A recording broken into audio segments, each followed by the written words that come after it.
3, 2, All 1. right. Hi guys, this is Holistic Health with Harry. Today I'm joined by Sara. I'm going to pronounce your name wrong because you've changed it. It was Thibodeau. Is that correct, Sara? It was Thibodeau. Thibodeau, but now it is Sara Smile. Sara Smiled. We like that. Yeah. Hi, Sara. And Yeah. I've known you for ages on Facebook, actually. I think for quite a while. But more so, you've been coming up recently. So yeah, I think you've been getting into urine therapy, haven't you? Yeah, Going to alcohol.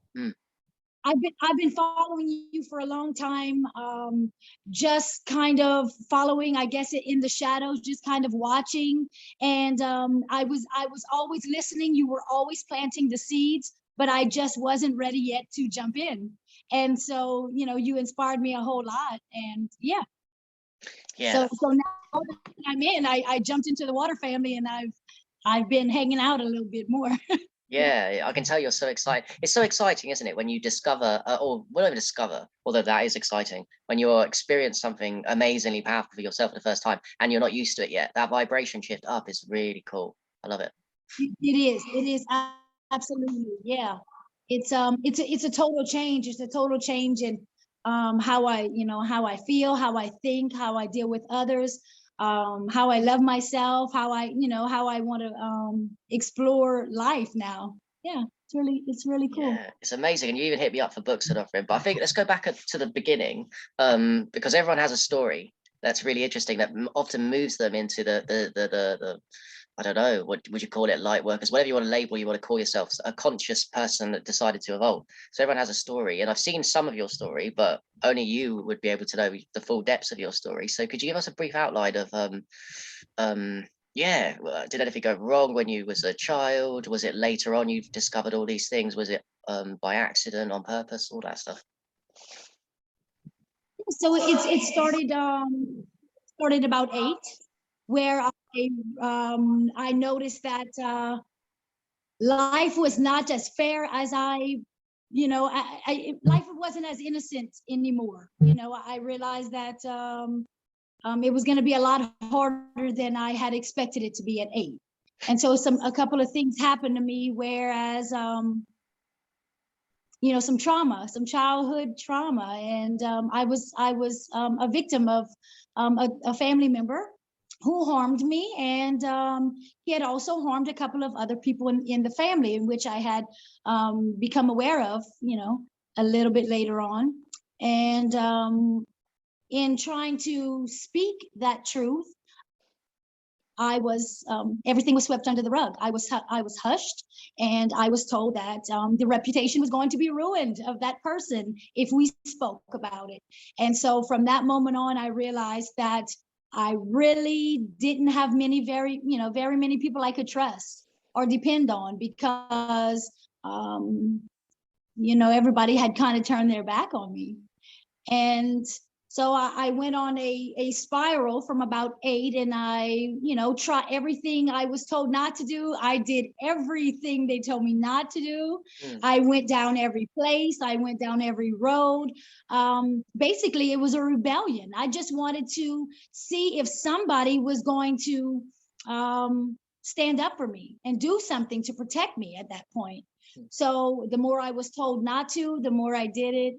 And I ended up in a really, really dark place. I ended up addicted to alcohol and drugs. I was addicted to pornography and sex. I was hanging out with the wrong people. I was definitely doing a lot of self-harm, and really looking for an escape. Do you mean I was hurting hurt. yourself when you say self-harm, or do you mean self-harm generally? Sorry. No, just just the drugs and the taking it to the extremes. I had never cut myself, but it had crossed it had crossed my mind. But I was taking enough handfuls of pills to I could have killed a large bear. And I'm really like it shows a lot about someone. You can laugh about it now, doesn't it? It doesn't really, because we're all at different stages of our journey of healing, and a lot of people, going back there can make you cry, and that's okay, because you still got some healing to do, you're still in it. But because I can relate to that, you remember, but there's so much healing that you can laugh and see the funny side of the darkness that was you, because you look at you now and there's a complete difference. It's amazing. Right. Absolutely. And I think to myself, I obviously had a greater purpose, because I tried so hard to, to rid myself of this place. And so now looking back, I'm like, well, I was a real tough cookie to handle all of this and make it out to the other side. Yeah. And how old are you quickly now, Sarah? Are you in your 30s, early, I'm guessing? 44.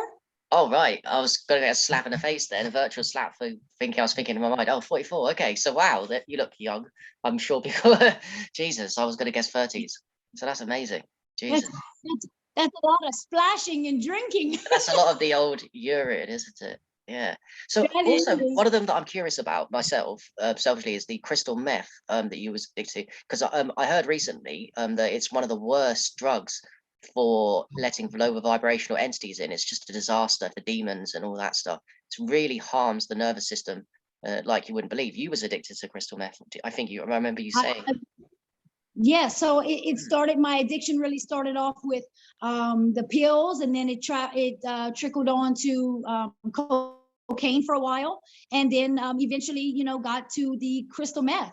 And so I remember in the darkest points, I knew that I could feel a presence around me, in a very dark energy around me at all times.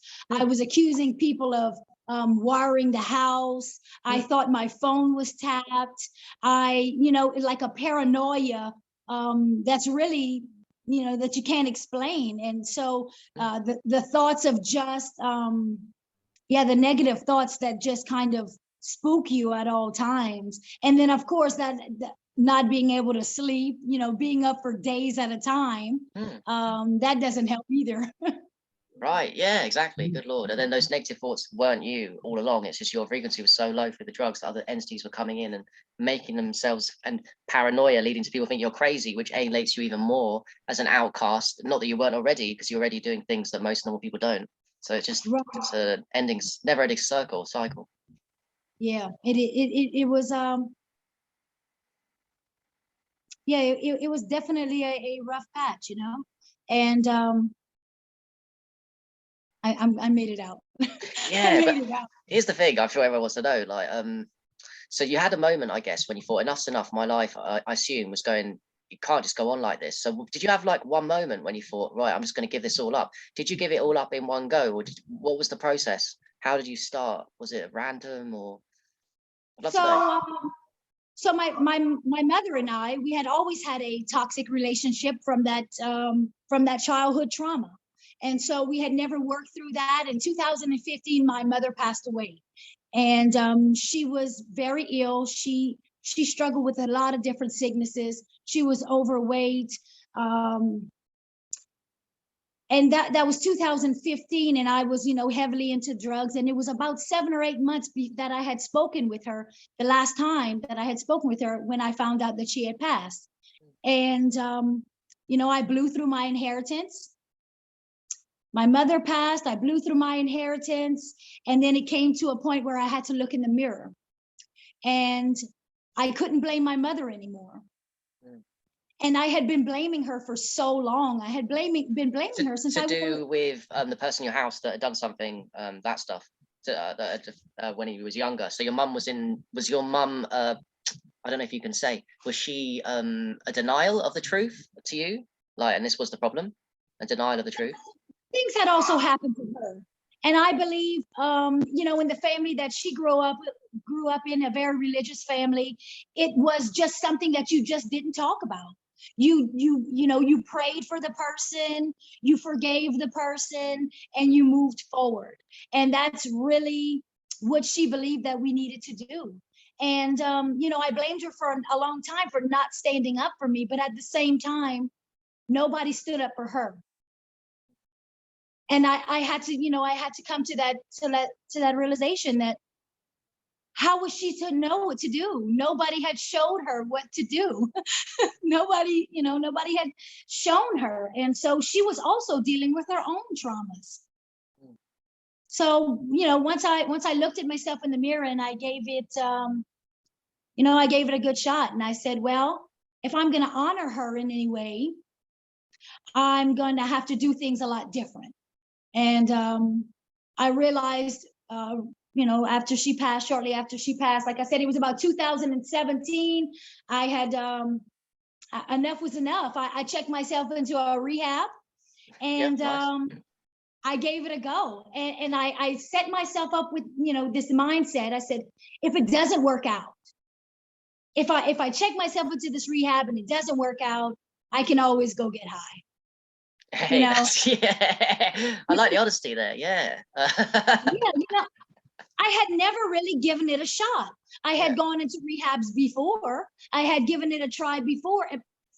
I had done it for other people before, but I had never truly done it for myself.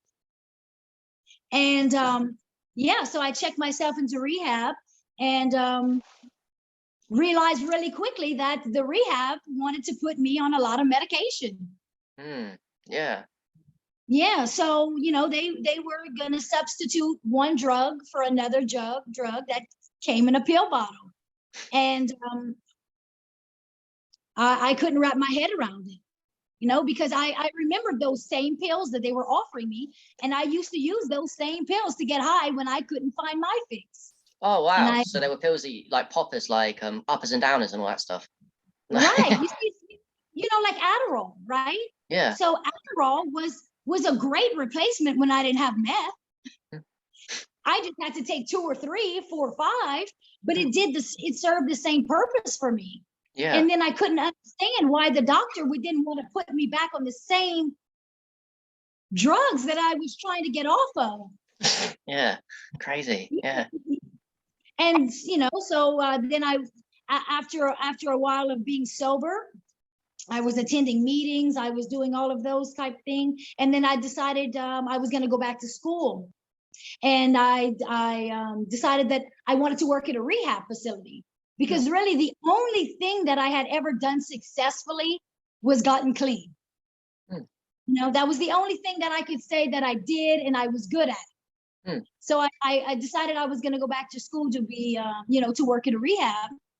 I went to school for medical assisting, and I got introduced into the medical system of bullshit.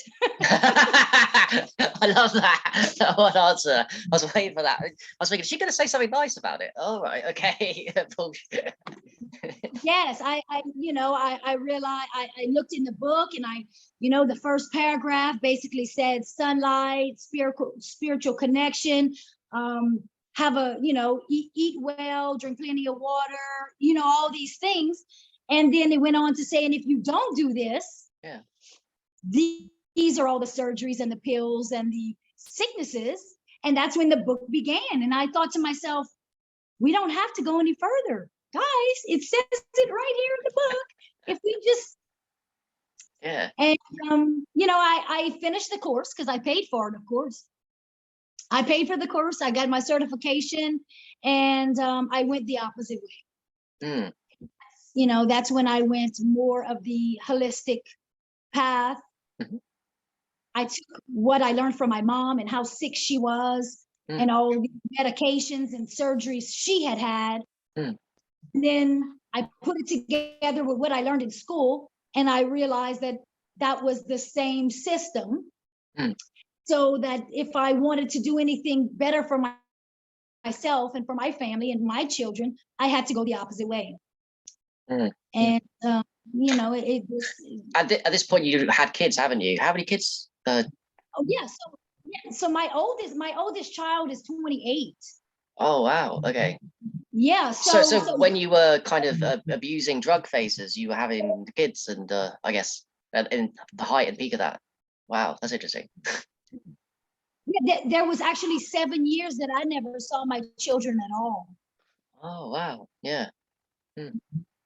Yeah, there was 7 years that my parents helped out, and their fathers helped out, and I totally I totally was out of the picture. So yeah, so with that comes also a lot of healing. So, you know, I'm having to not only heal myself, but now I have to, you know, go through all the hurt that I caused others, you know, because my children were caught in the crossfire of my traumas. Yeah, that's incredibly amazing. And I guess it would imagine it put you more motivation too. You had your mother to kick you off, but then having the kids too would, I assume, give you loads of more motivation once you got clean to really carry on your purpose, because you're thinking, now I'm doing it for the kids. So you can reestablish some kind of relationship with them as a normal person, not as a, you know, drug-addled crazy mum that they must have thought you were, like, you know. Right. Yeah. So yes. So when I got back on the scene and I started, you know, doing things the right way, you know, I'm grateful to say that we have rebuilt it all. And my oldest son is living with me now. We're, Cool. you know, everything has done what it needed to do. But it did take a lot of work, and it took a lot of strong will and, you know, persistence, and obviously I couldn't be very pushy with them, because they had to do the forgiving on their own when they were as they were ready, you know, and I had to prove myself. And I still feel, as you know, every day that I have big shoes to fill now. Yeah, it's so amazing. And when you said, "Oh, the only thing I've done, the only thing I've ever done that I knew how to do was to get clean," I was thinking in my mind, well, that's like the hardest thing in the fucking world. Like, even if it's just one addiction, like say alcohol, even if it's just one of the drugs, if it's all of them and alcohol and all these things are the hardest things in the world to give up. Because if it wasn't, everyone would be doing it. No one would be on alcohol, drugs, and all this stuff. It was easy. So it becomes like like you said, a superpower that you can, a gift that you can focus on and teach other people. How did you do it? It's amazing. Right, exactly. And so from that street, from knowing that I could, you know, get off of meth and get off of booze and get off of cigarettes, then I thought, well, what is meat gonna be? You know, meat, that's so small compared to the obstacles I had gone through. So, you know, I started looking at the things ahead of me really like just obstacles just for me to hurdle over. You know, I would put things in front of me just to see if I could do it at that point, because I felt, you know, I felt that I had stepped into my power. I knew from, you know, from that point on that I can do anything. Yeah, you know, basically I can do it. That's how it felt. Yeah, when you go to the lowest of the lows, once you conquer the hard stuff, everything else that seems hard to other people becomes super easy. So you just referenced there giving up meat and going vegan. Was that the first thing in the, I mean, with the health communities, was that the first move you made? Or was it I don't know, understanding of sunlight? Was it fasting? Did they all come at once? Was it a slow progression journey to where you are now? Or was it with veganism that started it off? So yeah, so soon after getting sober, I got back into the gym. And so I was exercising and I was doing that sort of thing. But my health still wasn't very, very good. I was having a lot of stomach issues. I was still having very much heavy periods, bloating and things like that. And so I watched a couple of documentaries and decided that I was going to take the step towards veganism. And so I cut out the meat and dairy, and my health went through the roof. I felt amazing. And so then I knew I had another notch in my belt. I was like, okay, I can do this. And so with that, I also started doing the sun gazing and the fasting more so in small amounts.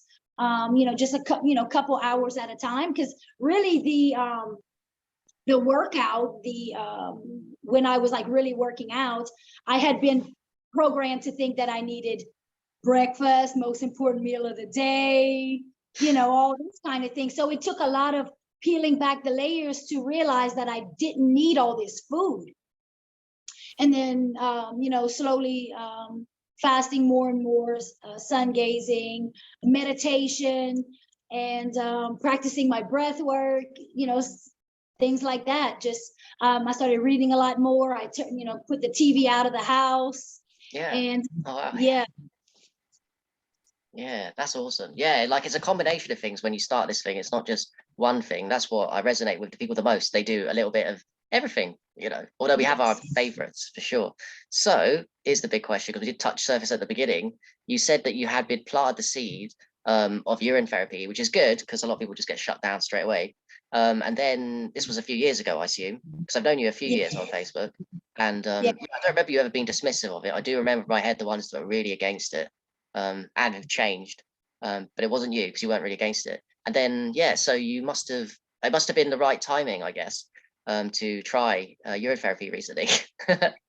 Well, it was also it was also always interesting to me. It always intrigued me. I was never against it. I just was afraid. I guess I'm going to use the word afraid because I was afraid of the taste. That Right. was it. Just like you know, and so after I cleaned up the diet well enough, because I didn't want to turn myself off by drinking it and it not being something pleasant. Mm. So I wanted to make sure that I was in the correct place. That once I took that initial sip, that it was going to be okay. And basically that's exactly what happened. One day I just decided I think I'm going to give it a go. Mm. And I gave it a go. And I thought to myself, well, this isn't that bad. Oh, yeah. Yeah. What was I so afraid of, And yeah, and from then it's been off to the races since then. Yeah, exactly. It's funny how actually for nearly everyone that thinks it's going to be really bad in their head who's never done it, of course, and you think it's going to be disgusting, smell disgusting, taste disgusting, so smell and taste disgusting. And by the way, by that I can think of nothing worse than actually something tasting and smelling disgusting. But people think it, and then when the same people do it, 9 out of 10 of them, there's a huge shock that it's not ugly, nasty smelling and disgusting as they thought. And that's really Right. interesting. Just as you said, it's not as bad as you think ever. No, it wasn't. It wasn't anything like I thought it was going to be. And so ever since that initial step, I've been looping ever since. Yeah. I mean, I haven't really, I haven't really put the jar away. Oh, that's amazing. Yeah, Yeah. from that moment. And then, so now I've moved on to, to aging. Oh, yeah. And My yeah, specialty. I and love so it. I've, and then really, but when it really moved me to start talking about it Hmm. is when I noticed how clear I had become. Hmm. It was not only a physical feeling, it was a mental and spiritual thing. It was like, like I had to tell someone. I wanted to scream it from the rooftops. I Yeah. felt so Hmm. clear. Yeah. My thought process was so clear. And I noticed it helped me to heal a lot of the traumas. I'm becoming more self-aware. And And isn't that interesting? Because you'd already been on a journey and probably were pretty healthy compared to most normal people before you started urine therapy, if we're being honest. But there was a huge jump up, you're saying, in how you a felt. huge jump up. Yeah. Mm. So I'm stories high. It was Yeah. just stories high. And this is Um, something I can relate to, because for me, that's what put me into obsession with urine therapy and writing the books, is because it was a huge, okay, my start was tap water and not into health and not knowing about fasting. And so obviously it was a jump up from tap water into fresh urine. But yeah, same as you, when it's something's a huge jump up, you get excited and your thoughts are clear, your pineal's decalcified for the first time in your life. And I felt an obligation, just like yourself, to share it, almost like it becomes our mission to share these things. It's so powerful. Absolutely, absolutely.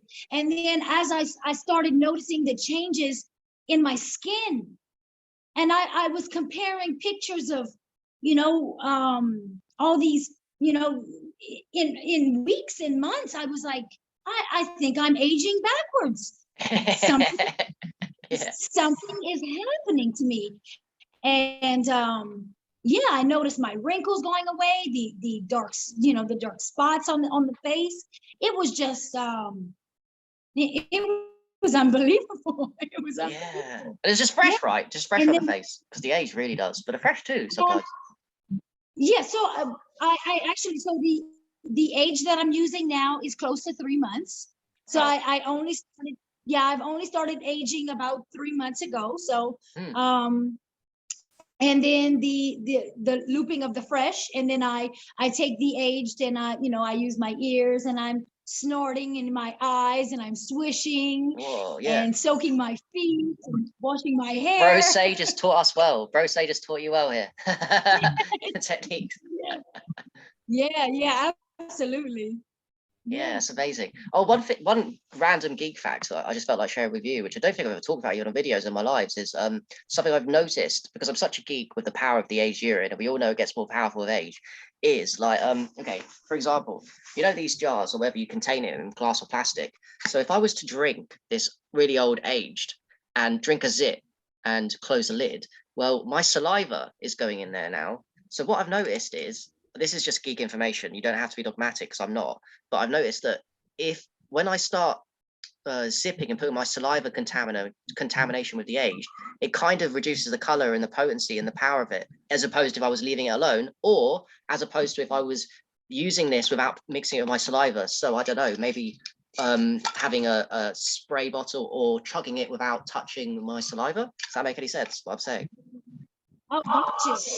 Yeah, there's something going on there that I'm really getting obsessed with, because I don't like to lose any power of my age. I put so much work into it. It's months old. So yeah, the saliva, it's not a big deal, because you can obviously get benefits from drinking with saliva. But I just noticed it. It's interesting to note that yeah, it gets really powerful, but then the saliva reduces the potency if you get too much saliva in it over time. That's interesting. Yeah, I don't think I've ever heard anyone say it. Like, I just felt like saying it. Let me ask you this. So what is it that is at the bottom of my jar? Oh, you mean the white stuff? Looking. Yes, it looks like plasma. That's the question, the eternal question. I wish science should have answered by now, but of course we know that science doesn't fund these studies or lab studies. So it leaves it to us to theorize. So what do you reckon it is, Sarah? Because I don't know. I don't know.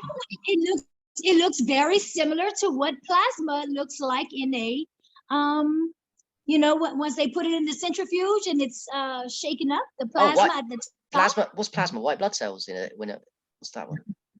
Yeah, when they shake up the blood, and it has that the plasma, the yellow parting at the top of the centrifuge. Yeah, yes.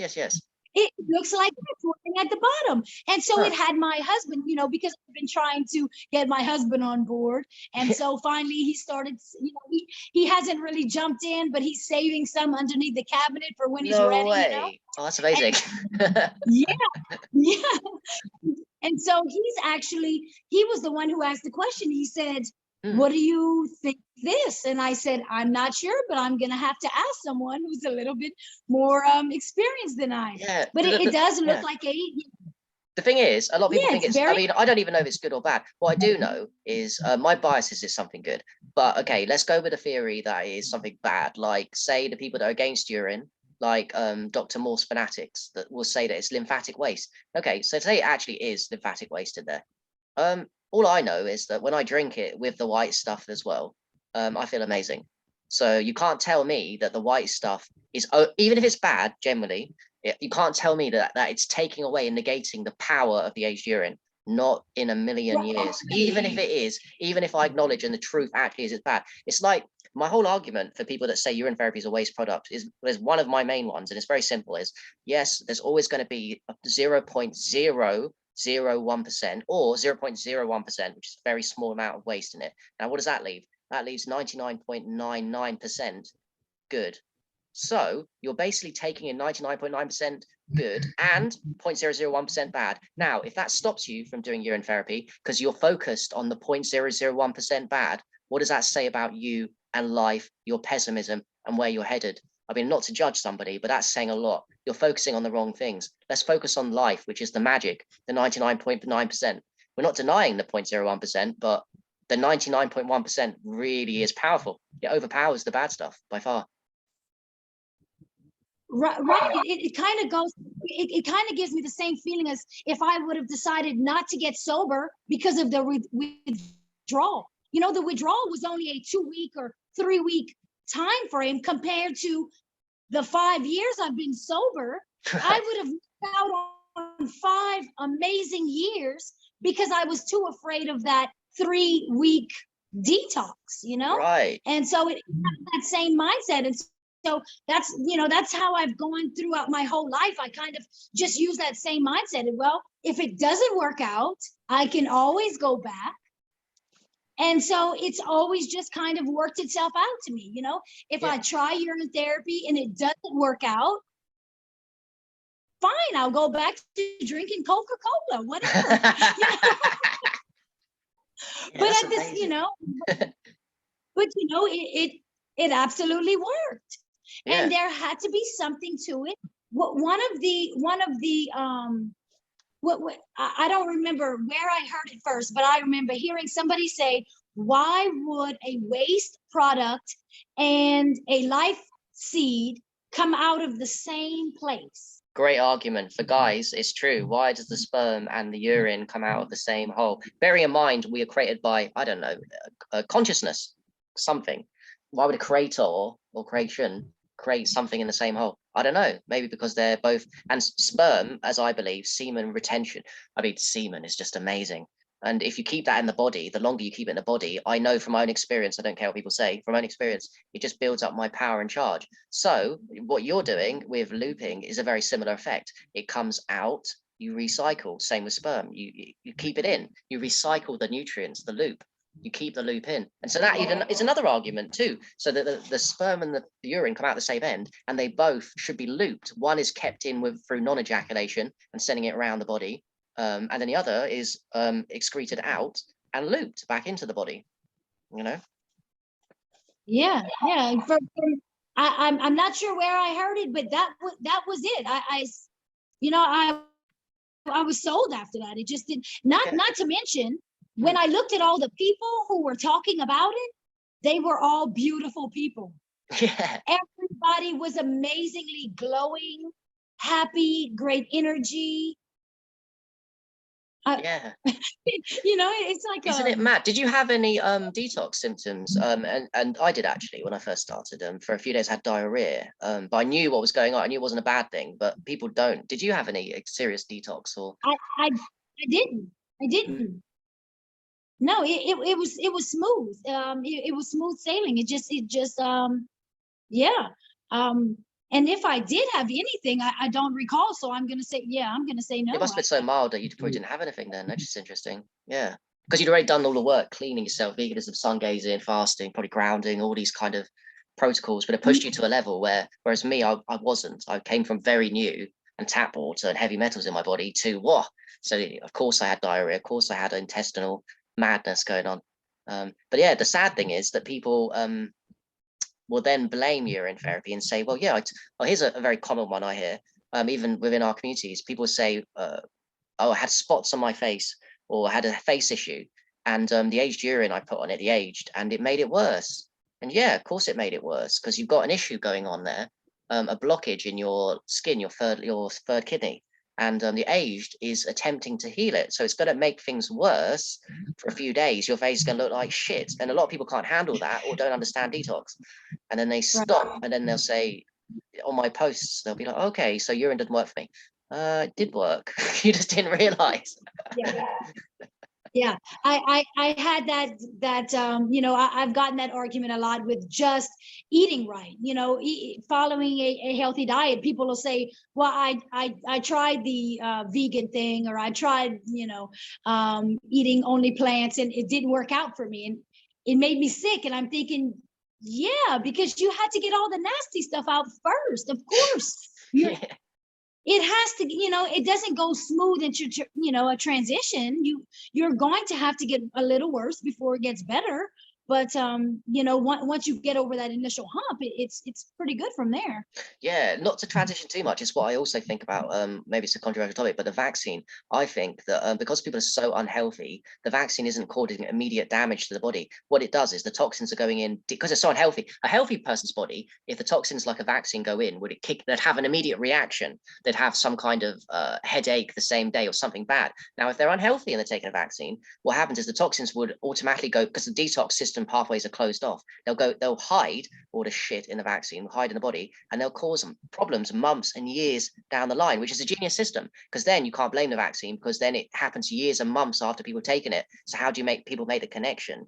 You see, it would only be obvious if it was all healthy people taking the vaccine, having bad symptoms for a few days, and then it'll be like, oh yeah. But if it's not, this is what I think is going on with, just thinking out loud, talking to you, just made that connection right there. That's the deep connection of what's going on with the vaccine. It's all unhealthy people already taking it, and the problems aren't going to come now. They're going to come in a few years' time.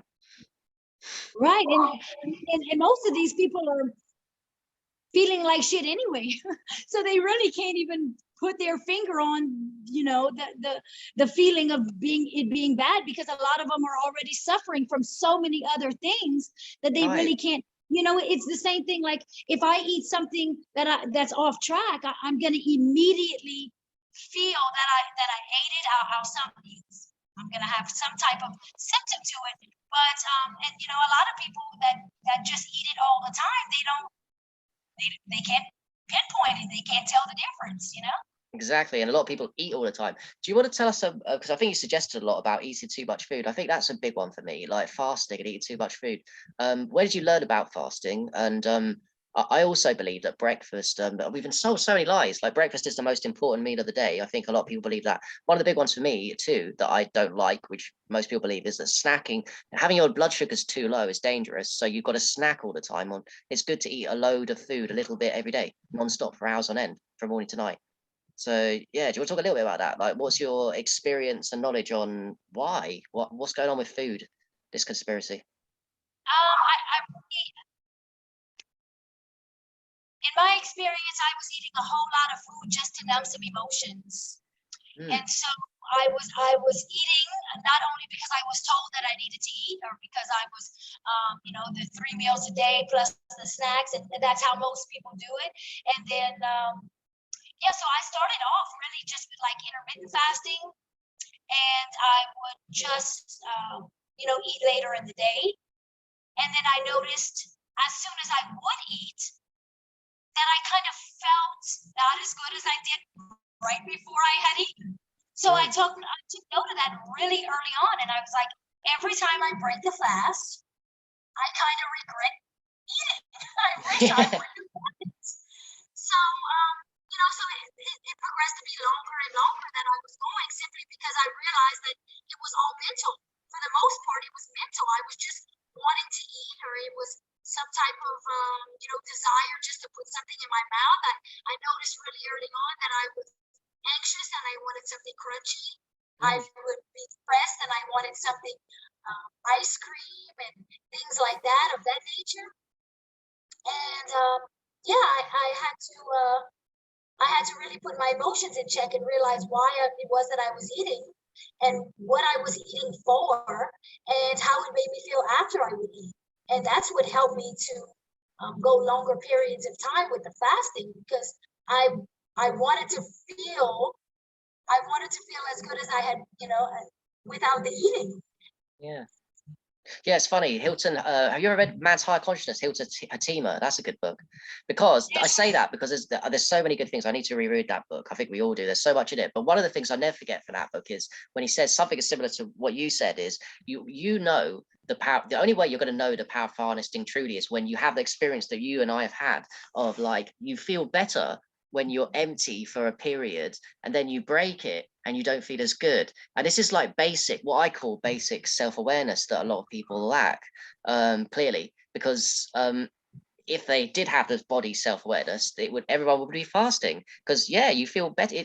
To the mainstream narrative and the way we're programmed doesn't make any sense what we just said, that we feel better empty when there's no fuel inside us than when we eat. It doesn't make any sense, but it does really when we come into the understanding of all the communities we're now involved with perhaps possibilities of mankind being breatharians in the past.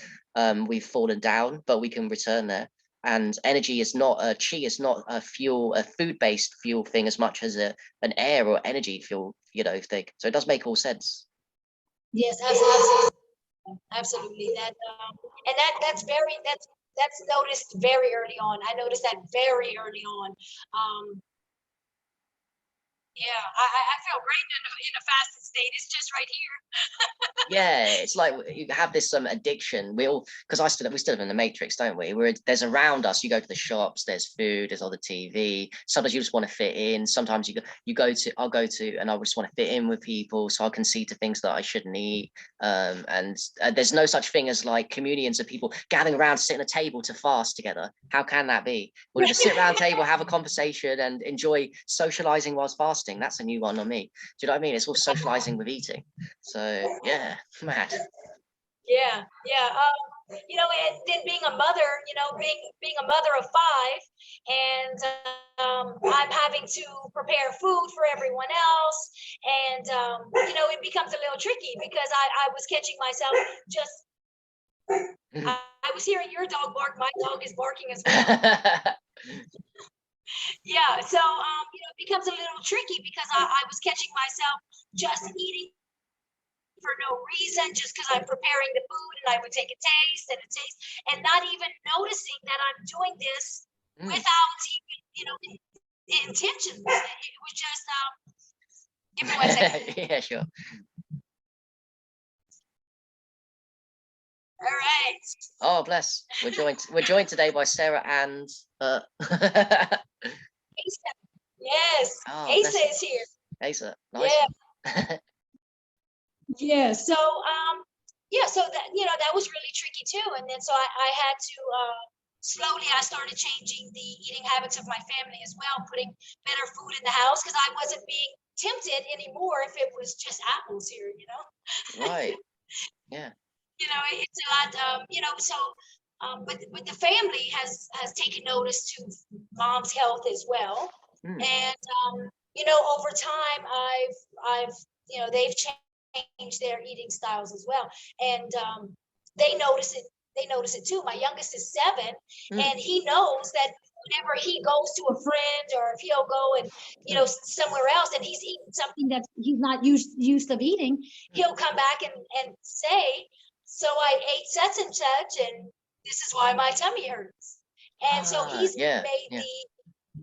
So if I'm grateful that at 7 he can. He's made that correlation that the food is what's causing him not to feel so great. Yeah, because most people kids don't get the opportunity to have the contrast between a significant period of time on healthy versus unhealthy. Most people have just a significant period of time on healthy with little healthy food. So yeah, of course. So now you've set him up for life because now obviously he'll do his own thinking, he has his own experiences and beliefs, which is correct. About what's good and bad, but on his own body, not even on what other people say diet is, on what affects his tummy on his own body, which is amazing. Yeah. So that's really cool, man. The whole diet thing is so important. Urine therapy, my bias is water. I mean, diet's amazing, but water, when we get to that water with the aged or anything, it's so amazing. And you combine it with all the things that we're doing. Do you do grounding, did you say? Yes. I bet you do. Yeah. Oh, he's grounding right now. Yeah, I am not a shoe wearer. I'm without shoes as often as possible. But I've always been that way. I noticed that grounding was not very difficult for me because I've always been without shoes, and I've always walked, buried my toes in the dirt and things like that. I've always been drawn to that. So that came really easy, and also the sun gazing as well was something that I picked up really easy. Yeah. Oh, that's so cool. I think only the last few months since I was well, now ex-partner, I was with my partner last year. She got me into barefoot and barefoot shoes. So now I no longer wear normal shoes. I've made a commitment for the rest of my life. With heels, I mean, because heels destroy. I know not just girls' heels. Everyone's wearing heels in their shoes. It's so terrible. So you can either do the barefoot, which is the ultimate, or when you're out and about, I guess, in the normal world of London, I can wear barefoot shoes all the time, and I'm committed because it affects the gait, the posture, the angles, the imbalance of the body, the spine, the brain, the muscle. It damages everything, basically. Shoes, especially heel shoes, they're the worst. Yeah. Yeah, exactly. So yeah, that's cool, man. Okay. Is there anything else that you would like to partake, would give us to do with anything you've learned? Any holistic tips? Anything that you can think of?